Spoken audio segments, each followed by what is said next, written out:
Yes, the first thing is a will. So if you are someone who owns property or has assets in your name, a will is going to be the first thing you're going to want to do.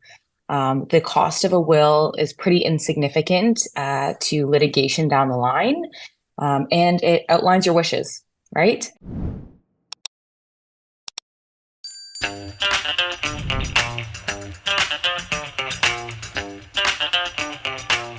Welcome to Real Stories in Real Estate with your host, Denise Laframboise.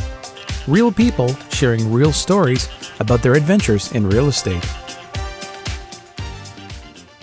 So, welcome to the Real Stories in Real Estate podcast. And today I have Lina with me, who is a lawyer that specializes in estates and real estate. Hi, Lina. Hello. Hi. How are you? Good. So let's jump right into it. So do you want to talk a bit about the process of, what happens to an estate, say once somebody's passed away and they own property? Yes, absolutely. So essentially, when someone passes away, they either pass away with or without a will. If they have a legal document, which is a will, then it makes the process a little bit more simple. If they don't have a will, then it is a slightly different process. So with a will, we are first going to review the will and see if the property is dealt with in any way. The next step would be to search up the title of the property and see if it is being held in a certain manner. When properties are held by joint tenancy, then you actually don't deal with it in the will. And if it's not, then we follow the intentions of the deceased. With that, we are probably going to need probate, which is a huge topic in the real estate world. Determining when probate is required. It depends on how the property is held. So there might be exemptions and you might be able to actually avoid probate. So let's dumb that down for people. What is probate? Okay. Sorry, probate. It is the process of applying to be an estate trustee and collecting all the assets under the deceased. So you actually file an application with the court where you pay a probate tax to the government for the assets. But essentially you are given a document that allows you to act on behalf of the estate. And how long does that take typically? It really depends on your jurisdiction. So since we're from Durham, I'll speak specifically for the Oshawa Court. They usually take 2 to 3 months to have a probate application process through. If you're from Toronto, you are looking anywhere between 6 months, probably to maybe 8 months is the usual. Sometimes it's sooner, but you are going to expect a longer wait time for a probate application to process. And since you also do real estate law, like we occasionally see a listing out there that says property is currently under probate. Like, what are things that somebody should be asking if they're considering buying that property? So you should be speaking to both your agent and for mortgages and your real estate agent to discuss whether or not your timelines fit in with a probate application timeline. Because it may be that you can't buy that house for 90 plus days because the probate application hasn't been processed. And what that means is that if the estate trustee doesn't have the certificate, they can't sell the property or transfer the property to the new purchasers. Which is crazy to me because they can list it.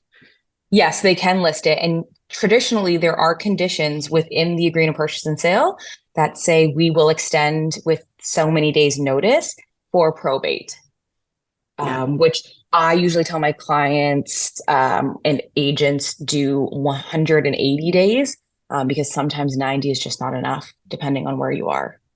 Which is complicated because you can only lock in your mortgage for 120. So Exactly. You really have to know that you're going to qualify for that property when you can eventually lock it in. Absolutely. That's why speaking with your mortgage professionals and your real estate agent and your lawyer all at the same time is really important when it comes to dealing with estate properties. Do you want to share some of the stranger situations you've seen? Or there's a few. I would say the most difficult situation I dealt with was back at my previous firm, where we did mostly real estate. And we had a client whose parents passed away and they owned a condo downtown Toronto. They had sold the property without a clause for probate. And the probate offices at that time were taking, oh my goodness, just about 8 months to file and process applications. So it was quite a stressful situation to try to come to terms with the other lawyer to make sure that neither of our clients were breaching a contract, which essentially what would have happened because you can't sell it without the probate. So then what happened? So terms were met, money was interchanged, conditions were adjusted, and eventually when the certificate of appointment came through, they were able to get the property. I think we did an interim occupancy as well, where we allowed them to be in the property without ownership, only because it was such a long wait time. Wow. I had a situation where a client wanted to purchase their parents' home. The parents passed away, but the complicated thing about it was that each of the parents was listed as the other person's like decision maker on their will. And they passed away within a couple weeks of each other. And so there was nobody else listed on there except the two of them. And so they're gone. There's a mortgage on the property, which is no longer being paid. And then my client wants to purchase this home, right? It was quite complicated. And it was really just a situation of a will, like they had a will in place, which is great, but it wasn't updated. Right. So if all the parties on your will have passed away prior to, or with usually the rule is in within 30 days, then you're actually considered to pass away intestate, which means you don't actually have a will. And then you follow the rule set out in our statutes, which is next of kin, technically. So in this case, if they had children, it would be their children who could apply to be estate trustees. And then from there, it goes parents, siblings, and so on and so forth. So and it's all the children equally, right? Like it's not all the children, have the equal right to apply. So hopefully they get along, because if not, you have to decide who's going to take the responsibility and who's going to allow for that responsibility to be taken, right? So I'm guessing in your scenario, one sibling applied and was okay. It was okay. Yeah, they were amicable and everybody agreed what was going to happen. So it wasn't like one sibling was like, I want the house, and then the other sibling's like, no, I want the house, and they're fighting each other. Like it was quite smooth, actually. Right. That's lovely. Before I did real estate and estates full time, I was actually a litigator. So I was on the other side of those scenarios where we would be acting for one of the siblings or the other, trying to argue for certificates to be the estate trustee. Wow. So yeah, a little bit on both sides. I've seen it go well and I've seen it not so well. So what should people be doing that own property, or discussing with their family members that own property? Like what should they consider or have in place like now so that they can not be the messy scenarios you saw in court? Yes, the first thing is a will. So if you are someone who owns property or has assets in your name, a will is going to be the first thing you're going to want to do. The cost of a will is pretty insignificant to litigation down the line, and it outlines your wishes, right? It gives somebody to follow what you want. And it gives your lawyers and your mortgage brokers and your real estate agents an idea of how things should be going when you pass away. The other thing you can do, and this really depends on what point in your life you're at, is estate planning. This is a little bit more of a lengthy process, a little bit more complicated than doing a will, but you should definitely speak with a legal professional if it's something that you want, where you can start planning for yourself and how you want your property distributed. Maybe putting a child on title with you so that it doesn't go into probate, or so on and so forth. But that's definitely something I discuss with clients much later on in their life. Yeah, well, and we see some very interesting estate planning strategies, I find, especially around cottages, whether it's putting somebody specific on title or maybe getting certain insurance policies so that you know if the Right. land transfer tax is going to be super expensive, right? Like, because some of those properties are worth millions of dollars, but your parents bought them for 30,000 like a long time ago and handed them down. There may be a big land transfer tax bill you have to plan for. Right. Well, if you're selling, you don't have to worry about land transfer tax because you're the seller. But if one of the beneficiaries is purchasing, of course, you're going to have a problem. The other thing with those properties is you actually pay tax on the value. So it's the value at the date of passing, and that could be significant. So insurance is always a great option for estate planning because there are going to be a lot of debts left behind when you pass away, including a mortgage, right? There could be a mortgage attached to that property. And if you can't sell it for an indefinite amount of time because of probate, how are you paying that? Yeah. And if we go back to wills for a second, like writing, we agree to this on a piece of paper is not enough. Like, what is required for the will to actually like stand up in court? Right. So what you refer to is what we call a holographic will. Like It's a not, Google will, right? It's like the yeah, it's Google not the, separation agreements. Like, it's just yeah. not enough. Yeah. So if you have a Google will, it is not ideal because what the court is looking for is handwritten with your signatures to be considered a holographic will, which is the term used for people who do their own. If you're going to put a will in place, your lawyer should be the first option you're going to discuss this because our kind of rule of thumb is you need two witnesses. They need to be impartial witnesses, so they can't be a spouse or somebody who is actually appointed in the will. And you want to make sure that you have an appointment. You want to make sure that you have beneficiaries, and you want to account for what happens if one of those people were to pass away. So the part people really forget is who's the alternate. And that's where you get stuck in the situation like yours, where both parties passed away within a couple weeks of each other, and no one was left to administer the will.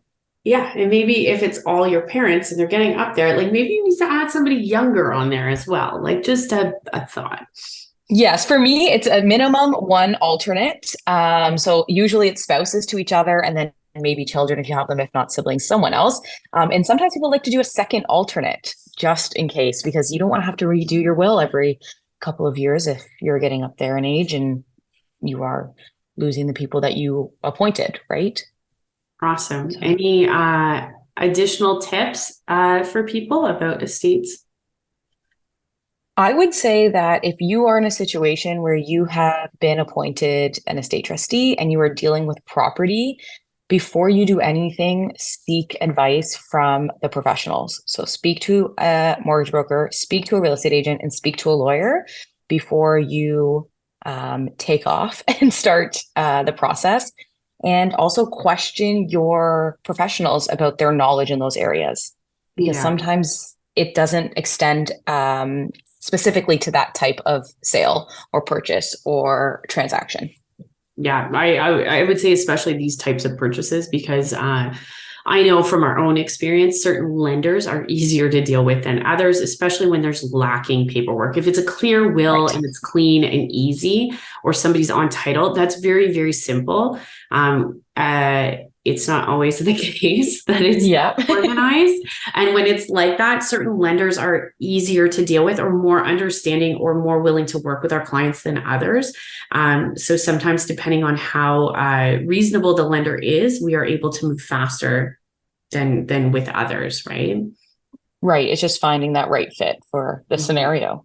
Yeah. But if you're only dealing with, say, one lender and you're just walking into your bank branch, like you're going to get whatever you get because they don't have any other options, right? Absolutely. Absolutely. I've seen that issue time and time again.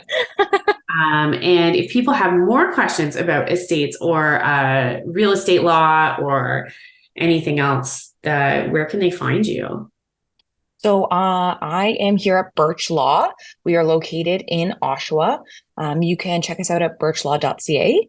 That's our website, or you can send an email to me. I will give you my info at email because my name is very long. So it's info@birchlaw.ca. And we respond to that all the time. If not, you can give us a call at the office, 365-235-2900. Yeah, I have the same long name problem and complicated. Yes.